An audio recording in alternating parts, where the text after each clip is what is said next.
দরবারে এরূপ প্রার্থনা করলেন।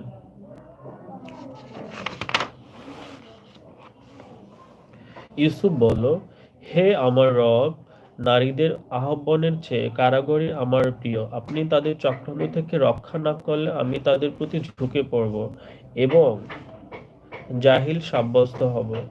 রব তার ডাকে সাড়া দিলেন এবং তাদের ছলনা থেকে তাকে মুক্তি দিলেন। তিনি সর্বশ্রোতা ও সর্বজ্ঞ। অতঃপর বিভিন্ন নিদর্শন দেখার পর তাদের মনে হলো যে কিছু কালের জন্য কারারুদ্ধ করতে হবে। তার সঙ্গে দু যুবক কারাগারে গেল। তাদের একজন বলল, আমি স্বপ্নে দেখি যে শরাব তৈরি করছি। আর অন্যজন বলল, আমি স্বপ্নে নিজেকে এমন অবস্থায় দেখি আমি আমার মাথায় রুটি বহন করছি এবং পাখি তা হতে ঠুকরিয়ে খাচ্ছে। আপনি আমাদেরকে এর ব্যাখ্যা অবগত করান। আমরা আপনাকে সৎকর্মপরণ দেখছি।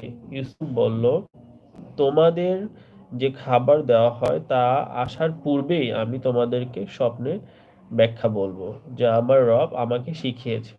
আমি তাদের ধর্ম ত্যাগ করছি। যে সম্প্রদায়ের লোকেরা আল্লাহতে বিশ্বাসী নয় এবং তারা পরকালে বিশ্বাস করে না, আর আমি তাদের পিতৃপুরুষ ইব্রাহিম, ইসহাক ও ইয়াকুবের মিল্লাতের অনুসারী। আল্লাহর সাথে অন্য কিছুর শরীক করা আমাদের কাজ নয়। এটি আমাদের প্রতি ও সকল মানুষের প্রতি আল্লাহর বিশেষ দয়া। কিন্তু অধিকাংশ লোকই কৃতজ্ঞতা স্বীকার করে না। হে কারা সাথীদ্বয়, ভিন্ন ভিন্ন প্রতিপালক ভালো, নাকি পরাক্রমশীল এক আল্লাহ ভালো?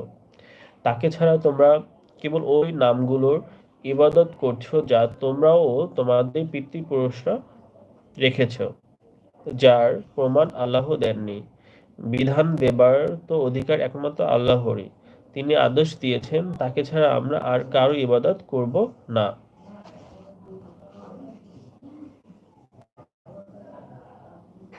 এটি সুদৃঢ় দিন, কিন্তু অনেক লোকই তা জানে না।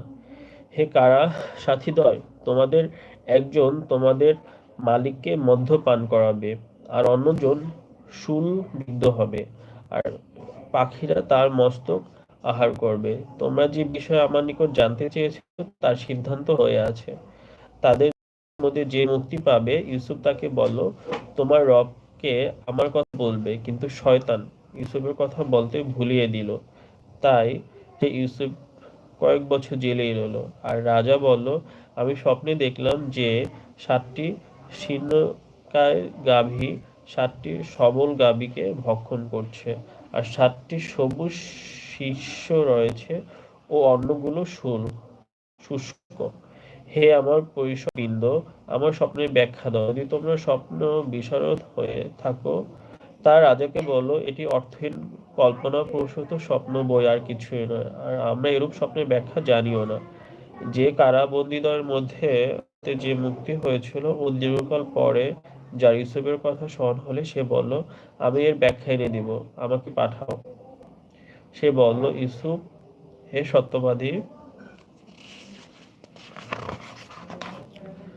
7টি তার গাভীকে 7টি গাভী ভক্ষণ করছে এবং 7টি সবুজ শীর্ষ ও অন্যগুলো শুষ্ক শীর্ষ সম্পর্কে আমাকে ব্যাখ্যা দাও, যেন আমি ফিরে গিয়ে লোকদের কাছে আপনার দেওয়া ব্যাখ্যা বললেও তারা বুঝতে পারে। টিকা আয়াত নং হচ্ছে 42। উভয়কে জেলখানা হতে বাইরে আনার সময় নির্দোষ বলে ধারণাকৃত লোকটিকে হযরত ইউসুফ আলাইহিসসালাম বললেন, স্বয়ং প্রভুর নিকট আমার কথা উল্লেখ করবে যে একটা নিরাপদ লোক জেলখানায় পৌঁছছে। লোকটি এই কথা অঙ্গীকার করলো, কিন্তু শয়তান তাকে তা হতে ভুলে রাখলো। ফলে বন্দিখানায় তাকে আরো কয়েক বছর থাকতে হলো।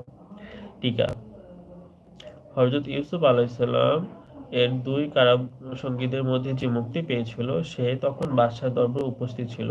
সে হযরত ইউসুফ আলাইহিসসালামের নানান গুণাবলী বর্ণনা করে তারপর বলল, তাকে অন্যায়ভাবে কারাগারে রাখা হয়েছে।